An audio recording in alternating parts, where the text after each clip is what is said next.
रूस का यूक्रेन पर अभी अभी एक और बड़ा हमला हुआ है। कैलिबर क्रूज मिसाइलों से रूस ने अटैक किया है। ये जानकारी सामने आ रही है। कैलिबर क्रूज मिसाइलों का इस्तेमाल एक बार फिर किया गया है। रूस की तरफ से यूक्रेन पर बड़े हमले अंजाम दिए जा रहे हैं और यह हमला अभी थोड़ी देर पहले इन हमलों को अंजाम दिया गया है। सुमित, इसे लेकर क्या डिटेल सामने आ रही है? कितना नुकसान हुआ है यूक्रेन में, कुछ खबर है?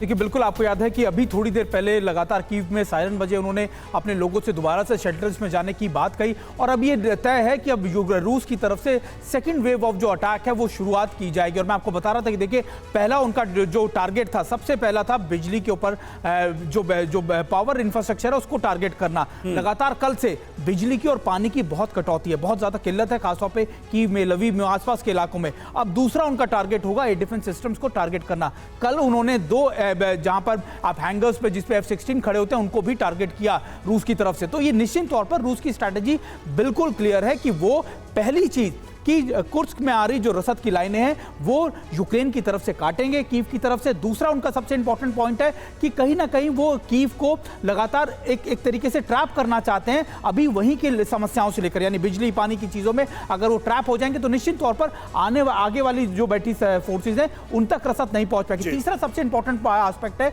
कि वो चाहते हैं कि जब विंटर्स आए तब कीव के पास ज्यादा ऑप्शंस ना बचे, कीव लगातार पैरालाइज हो जाए, कीव लगातार अपनी रिसोर्सेज को मैनेज ना कर पाए। इसी वजह से एक आप कह सकते हैं लॉन्ग स्ट्रैटेजी सोचकर रूस ये अटैक कर रहा है और रूस की मंशा है कि सबसे ज्यादा अटैक करे एयर डिफेंस मैकेनिज्म्स पर। आप ये कह रहे हैं कि युद्ध के साथ साथ एक पैरेलल कोशिश ये भी की जा रही है कि कीव की जो गवर्नमेंट है, यूक्रेन की गवर्नमेंट है, इन सब मजबूरियों के बीच अपने पांव पीछे खींचे और कहीं ना कहीं सरेंडर के रूप में या किसी कॉम्प्रोमाइज के रूप में बातचीत के लिए मजबूर हो जाए। और देखिए, कुर्स्क में रूस यूक्रेन के बीच भीषण जंग चली रही है और रूस का टॉर M2 सिस्टम से हमला, यूक्रेनी सैन्य ठिकानों पर मिसाइल से अटैक किए गए। यूक्रेनी अटैक का दिया बारूदी जवाब।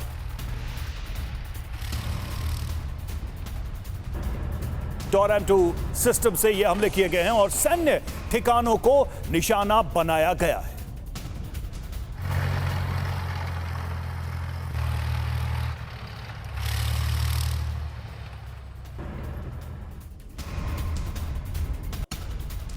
और जंग के मैदान से एक और अहम खबर सामने आ रही है। यूक्रेनी ड्रोन अटैक को रूसी सेना ने कर दिया है नाकाम। पंतशिर S-1 एयर डिफेंस सिस्टम से ड्रोन को मार गिराया गया है। रूसी सेना ने 10 यूक्रेनी ड्रोन्स मार गिराए। 21 अगस्त को यूक्रेन ने मॉस्को पर किया था ड्रोन अटैक। 21 अगस्त के हमले का रूस ने यह वीडियो जारी किया है। ये तस्वीरें आप देखिए, यह हमला 21 अगस्त को अंजाम दिया गया था और अब रूस की तरफ से उसका वीडियो जारी किया गया। वही रूस पर आज बड़ा प्रहार करेगा यूक्रेन। यूक्रेन रूस से हमलों का लेगा बदला। यूक्रेन के राष्ट्रपति ज़ेलेंस्की की धमकी, शक्तिशाली जवाब की तैयारी कर रहे हैं, ये यूक्रेन के राष्ट्रपति ज़ेलेंस्की ने कहा है।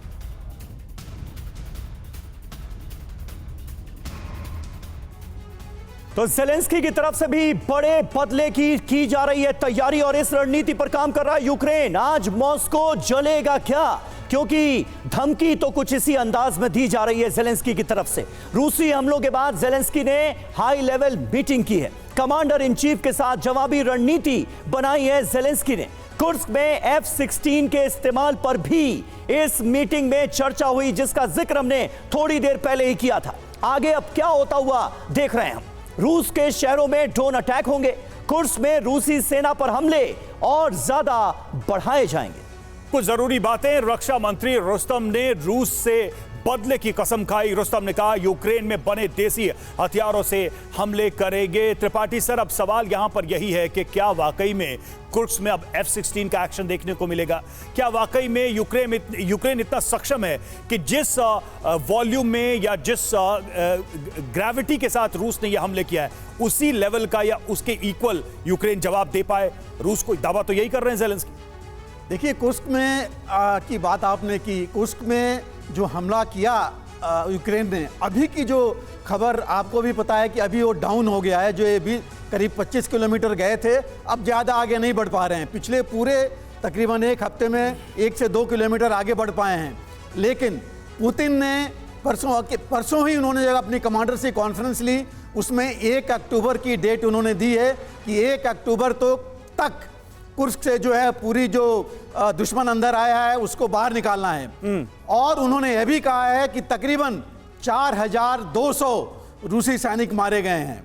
अभी जो न्यूज़ आ रही है उसमें है कि तकरीबन यूक्रेन के सैनिक मारे गए हैं। सर, रणनीति तो बड़ी नजर आ रही है राजेश कुमार जी, लेकिन क्या यह मुमकिन है, क्या यह संभव है? रूस की तरफ से जिस तरह से बड़े हमले हो रहे हैं यूक्रेन की धरती पर, यूक्रेन में अभी भी इतनी शक्ति बची है क्या कि रूस को बड़े जख्म दिए जा सकें? जाहिर है नेटो यूक्रेन के पीछे तो है ही, लेकिन वहां से भी ग्रीन सिग्नल रूस पर बड़े हमलों के लिए मिलेगा क्या? देखिए, अब तो नो होल्ड्स बार्ड हो गया है दोनों तरफ से, तो मेरे हिसाब से कोई ऐसा ज़ेलेंस्की के ऊपर कोई प्रॉब्लम नहीं है रशिया के अंदर अटैक करने के लिए। क्या वो मॉस्को को अटैक कर पाएंगे, और अगर करेंगे तो कौन से टारगेट वो इस्तेमाल करेंगे? अब आप देखिए, जैसे पुतिन ने जो अटैक किया है कीव पे, कैजुअलिटीज नहीं हुई है, पर जब से यूक्रेन ने बेलगोरोड में, कुर्स्क में और बाकी जगहों पे अटैक किया है तो काफी सिविलियन कैजुअलिटीज हुई हैं। अब आपने जो मॉस्को की जो बिल्डिंग देखी है जिसके ऊपर ड्रोन अटैक हुआ है, उसमें भी लोग ही रह रहे थे, कोई मिलिट्री टारगेट तो था नहीं वो।